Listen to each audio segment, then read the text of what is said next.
भाई लोग इस वीडियो में देख सकते हैं डिम्पल सिंह से अच्छा तो डांस खुशी कक्कर कर रहे हैं भाई। आप लोग देख सकते हैं, भले ही वो इस गाने की सिंगर है लेकिन भाई उसका डांस लेवल भाई बहुत तगड़ा दिख रहा है इस गाने में।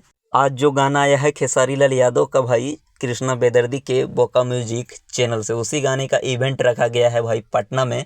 तो आप लोग परफॉर्मेंस करते हुए देख पा रहे होंगे खेसारी लाल यादव, खुशी कक्कर और Dimple Singh.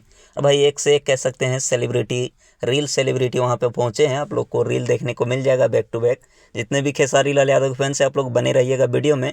Next time video आप लोगों को दिखेगा रील क्रिएटर के साथ खेसारी लाल यादव तगड़ा तरीके से परफॉर्मेंस करते हुए। और गाने का व्यूज भाई एकदम रॉकेट की तरफ बढ़ रहा है। गाना एकदम हाई लेवल हाई क्वालिटी का भी है और ग्राउंड लेवल पे ये गाना खूब ज़्यादा बजने वाला है।